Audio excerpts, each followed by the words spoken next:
My name is Richard Drengot, and my father is dead. I was a swaddling babe when he brought our family here to this land, and I stood alongside him as we forged a place for ourselves and our future. Now that future is in my hands. My wife Emma is here to help guide me, her knowledge of diplomacy a great boon, as I know nothing but war. My brothers now rule beneath me, but we have not always seen eye to eye. I must attend to the concerns of my realm, both external and those within.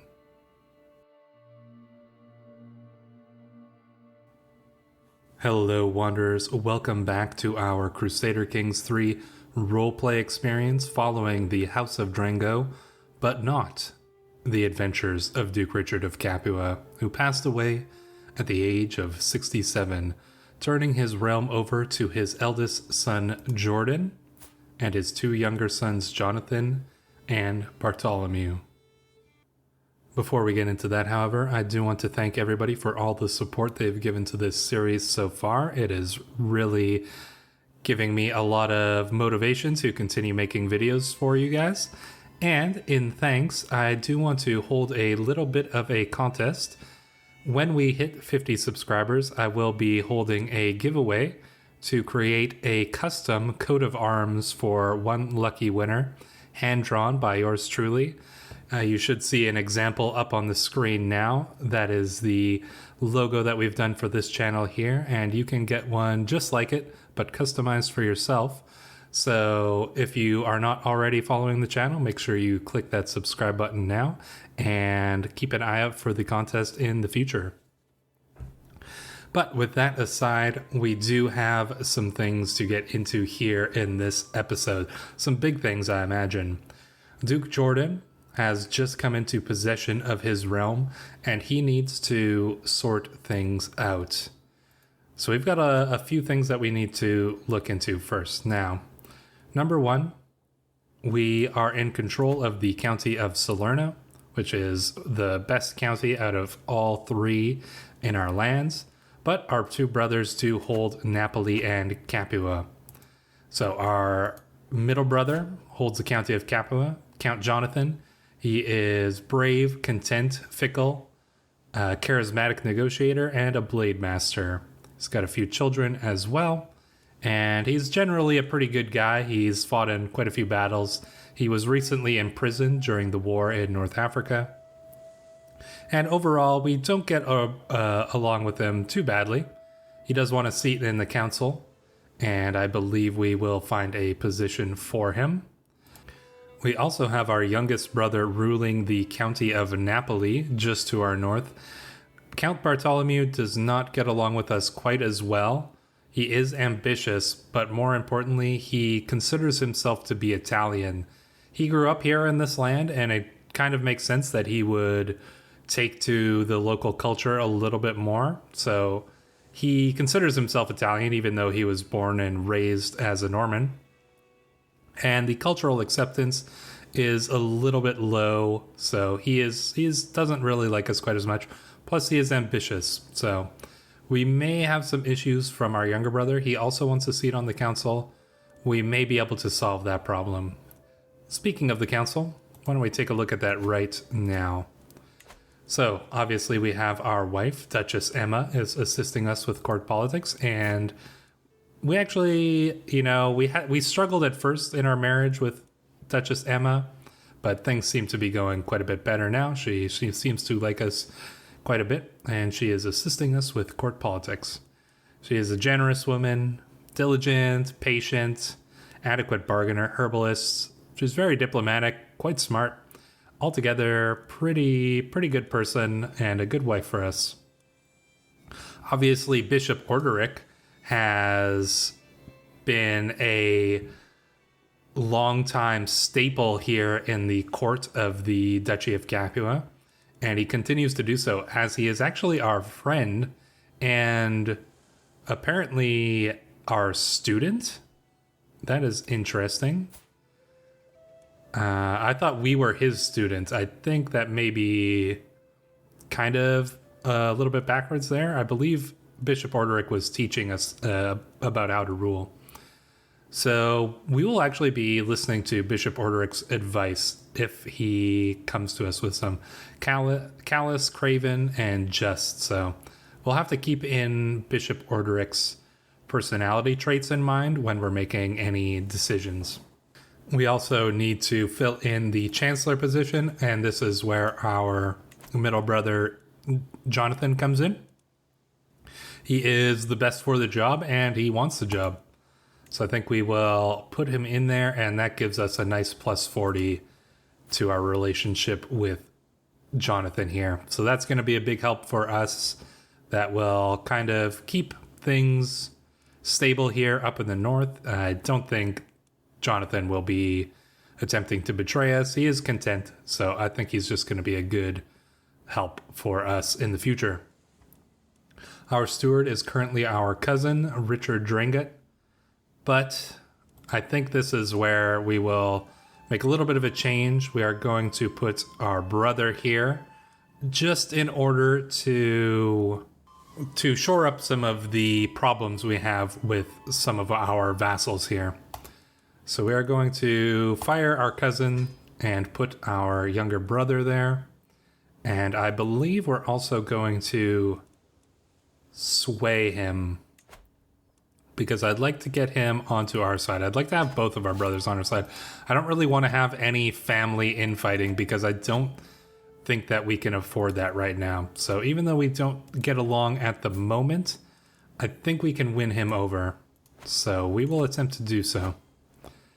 The other seat on our council, the seat of the Marshal, could be filled by Mayor Lancelin, our rival. I believe that he is our rival because we fought a epic duel with him a few months ago, but we will not be putting him in the position of Marshal. No, we will put our uncle in that position. He has served as the Marshal time and time again, and he has done an excellent job for the most part. And then, of course, Pandolf shall remain as... shall Pandolf remain as the spy master? Ooh, maybe not. You are kind of actually a little bit untrustworthy there. Not a big fan of that, actually. So, can we put Margot? She's our current court tutor. Yeah, sorry, Pandolf, but we can't have a spy master we can't trust. Margot, you are now the spy master as well as the court tutor. Interesting combination of jobs there. Sorry, Pandolf. So that shores up matters back at home. But now we have to look abroad. And as you may remember, Duke Robert the Fox recently died as well, leaving his son Duke Roger in charge. Now, we would have formed an alliance with Duke Roger. We are married to his half-sister. But as you can see, he does not want to ally with us. The main reason for this is because he is actually a claimant. You can see here that it says that we have this massive, weird difference in military strength. That's because we literally just took over our position. That's going to fix itself in just a moment. But this will not change. This minus 800 is going to prevent him from forming an alliance with us based on our marriage to his sister. He also has a brother here, Duke Guy of Calabria, who is in a very similar position. He won't negotiate an alliance because he is a claimant.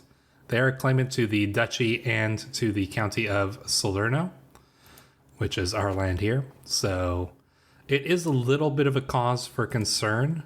Duke Roger does seem to like us relatively well, and I think we'll have to attempt to increase that because I don't really want to have to fight him at all.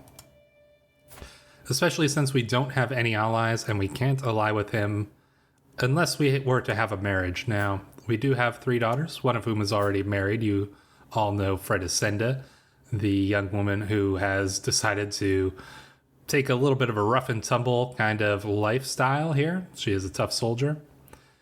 But we do have 2 other daughters. Here we have Albarada and Wilmote. And we could try to look for an alliance by arranging a betrothal here to Albarada. Now, you may recognize this name from one of the first people that pop up here, Torgodorio di Canossa. Now, you probably will remember that the Canossa family are the ones that are in charge of Tuscany here. Duchess Matilda. Her eldest son is 17 and could be betrothed to our daughter. Now, that is extremely tempting to me as a player, because look at the amount of troops she has. She has an absolutely massive amount of troops. It would guarantee us protection here from Duke Roger or Duke Guy. We wouldn't have to worry about anything like that. We'd be able to call upon her in some big alliances. But does it make sense? And I posit this to you. I don't think that it does. Now, let me explain. Number one, we have fought against the Tuscans before. They did try to attack us and take over the Norman lands here in Sicily. We ourselves fought in all of those battles as a knight underneath the army of our father, fighting Duchess Matilda. And you might think, well, that was many years ago, which is true. But if you look at our traits, we're diligent, we're temperate, we're cynical. But in this case, most importantly, we are vengeful. We are slow to forget a slight or someone who does him wrong. And I think in these circumstances, we would not be willing to look kindly upon these Italians who tried to invade our lands and the lands of our Norman brethren. Then I considered another option. Well, our wife is a very smart diplomat, and she understands this really well. Maybe she would convince us to get a marriage with the De Canossa family. But then I thought, well, she doesn't speak Italian.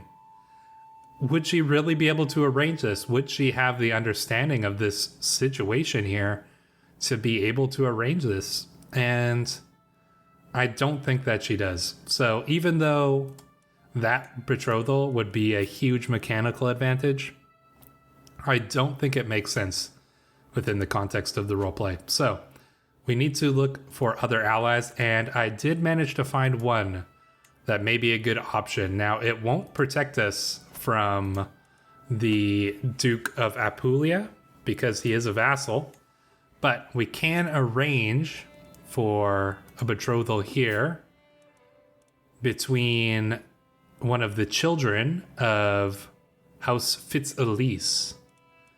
Now, I'm actually not 100% sure if this will give us an alliance. I wonder if we'll be able to form an alliance after this. Let's see. Well, let's arrange the betrothal for our younger daughter then to his son. We'll keep that option open, but I think that this should be a good possible option here. And we'll keep our options open for Alborada for now. I took a look already. Couldn't really find any other options for alliances here. Maybe with the Count of Berry. But he's a legitimized bastard. And I think we're still considering ourselves a little too high to marry our daughter to the legitimized bastard of a minor count. So we're going to have to look into other possibilities for that. We're going to go down the martial tree and take the strategy focus because, as you know, Jordan is a man of war. So we will look into that. We'll possibly switch over to the chivalry focus at some point. But for now, we need to manage our situation at war. All right, he's going to do that. Can we form an alliance? Can we negotiate an alliance here? There we go. So we can negotiate that alliance. And that'll be a pretty good alliance. As you can see, he has 2,000 men, almost as much as his own liege. So that should be pretty interesting. Count Bartholomew created the faction to install Count Bartholomew on the Capuan throne. Well, don't even try it, brother. You should probably just forget about that now. I don't think he's going to muster up a lot of support for that. Hopefully not. So we're going to let time run a little bit here. And just see how things go. There we go. Formed our alliance. That should be good. It's entirely possible he might come here and take Agrigento and then usurp the Duchy of Sicily away from his liege, Count Roger of Messina. It is possible. Okay, so Jordan Fitzelice, the father of the young guy we just married or betrothed our daughter to, is from a bastard house of the de Hautevilles. Pretty interesting there. So yeah, we're just gonna let time run a little bit, try to build up some forces. We've got some money saved up, but I'm kind of thinking I do want to have some mercenaries potentially. It might be a good idea to increase some of our retinues at some point here. So we will look into doing that whenever we get the chance. Let's see, increase the size to cost 76. Yeah, I think maybe we'll increase our knights a little bit here. Actually, you know what? Let's increase...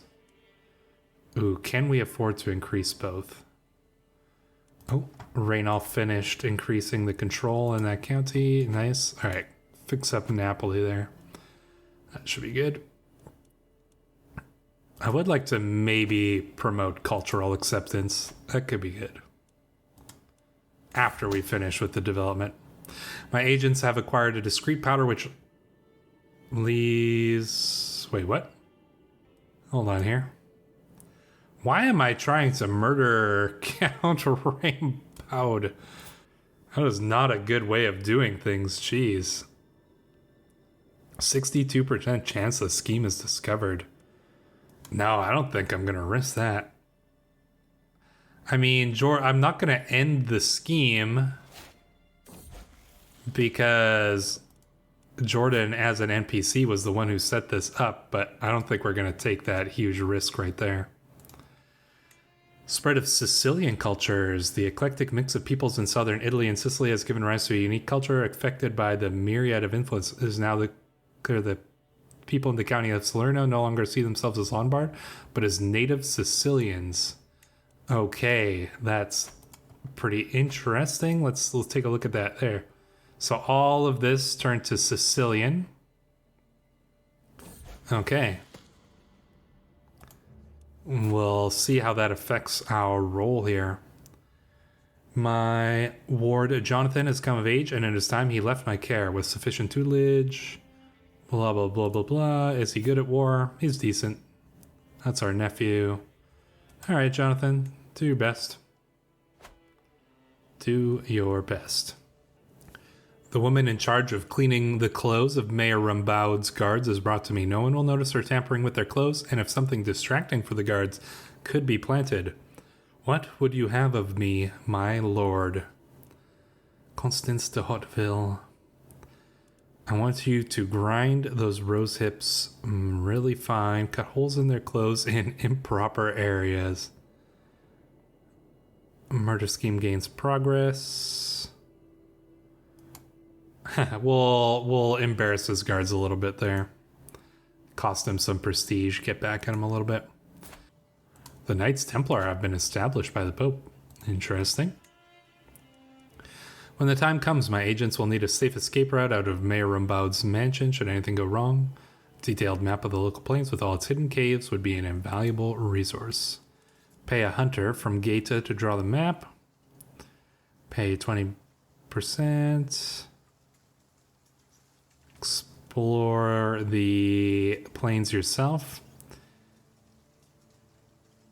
That seems like a pretty okay option. Yeah, I think we'll do that. Only 10% chance that we get sick.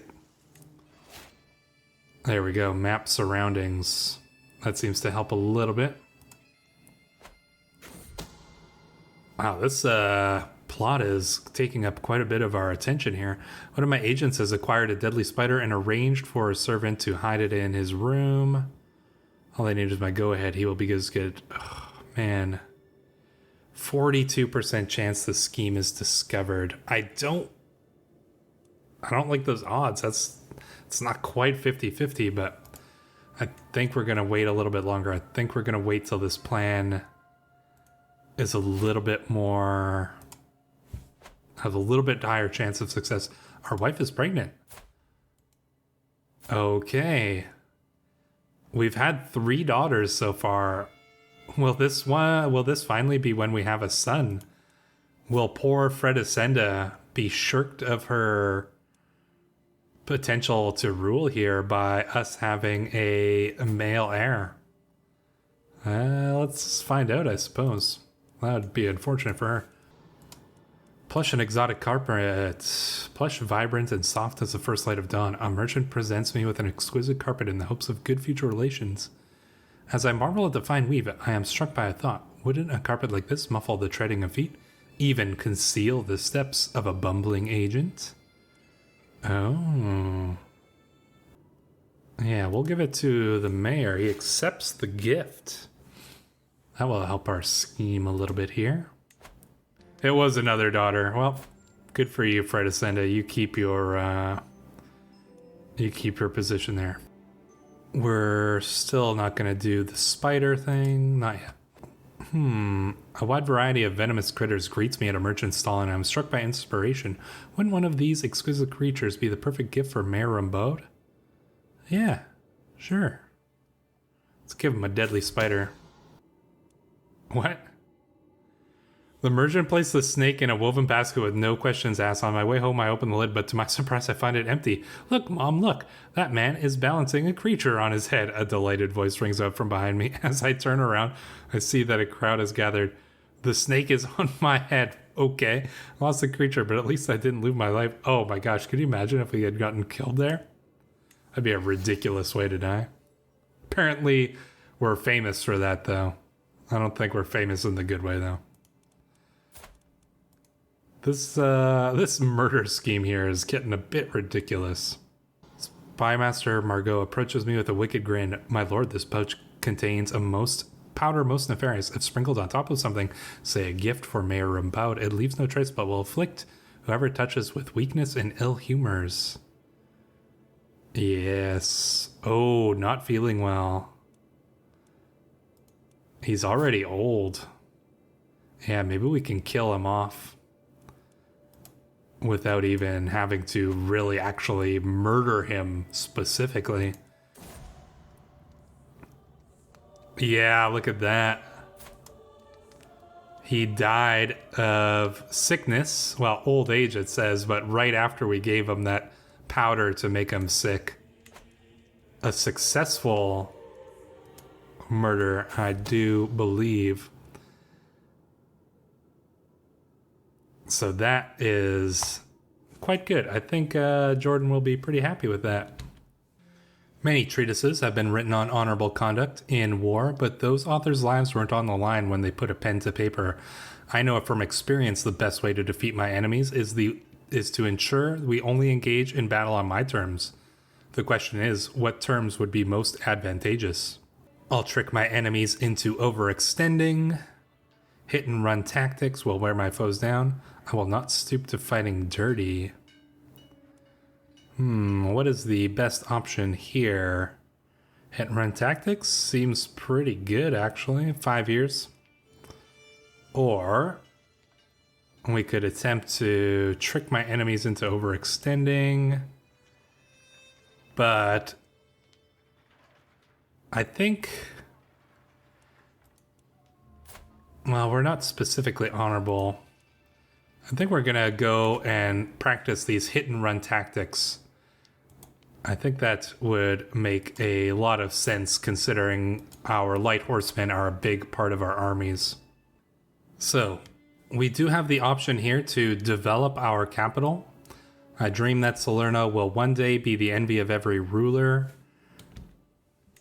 under the sky. I must endeavor to be the champion who turns it into the jewel of the earth. All that is needed is for me to put in some more work. Who needs to sleep anyways? Could get diligent planning, which will increase our development growth here. We will gain stress because we're diligent, but I think that's quite all right. We'll take the stress and we will sort that out by calling for a hunt. I think that makes sense. So let's get a hunt going on here. After all, we're not at war, so we might as well do something to keep ourselves occupied. The woods is truly the mantle of the poor, but as the boar flees in panic from foraging peasants, I feel my patience wearing thin. Surely there must be better things to do in Capua than picking up roots and mushrooms. Guards, drive the rabble out of my hunting grounds. Or a generous donation should keep them away long enough.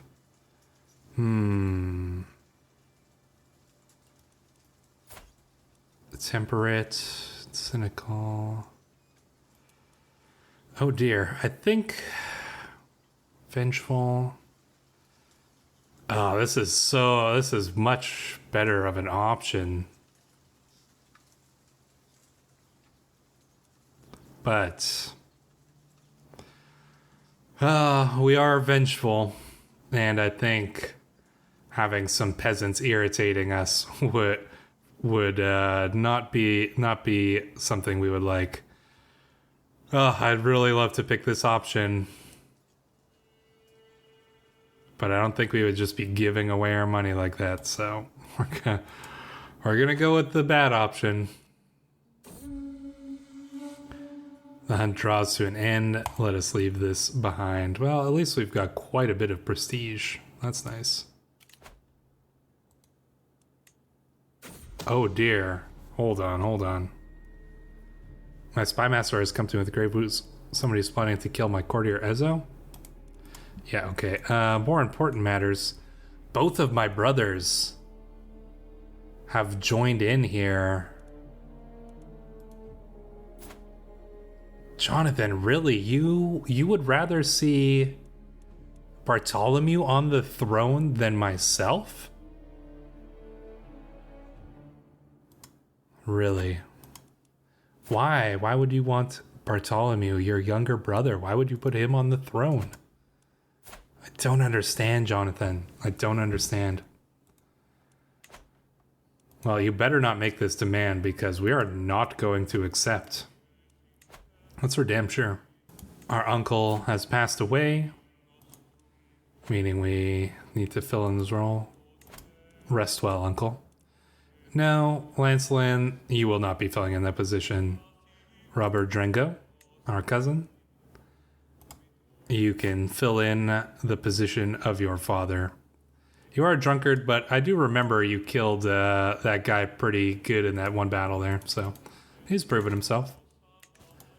So hopefully he will raise our armies well, because we may need them. A rebellion by our own brothers? That would be too much. That would be too much. Don't do it, you guys. Don't do it.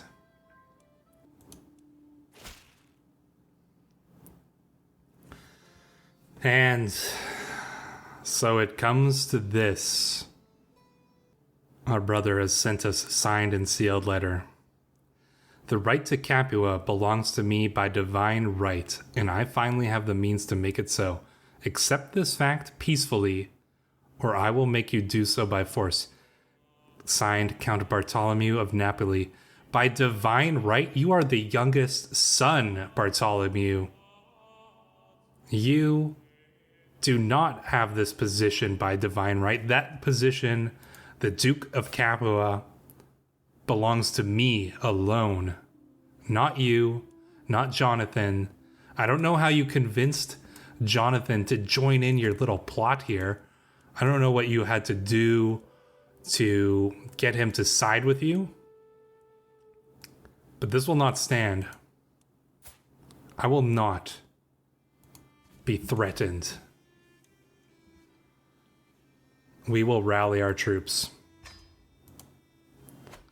And we will show our wayward brothers just who rules the Duchy of Capua. But that will be for next time, in the next episode, and we shall see how this turns out. Will we be able to defeat Bartholomew to put down this little rebellion? How did he convince Jonathan to go along with it? I mean, I would have expected it of Bartholomew, but not of Jonathan. So we're gonna have to deal with this situation. We will deal with it next time.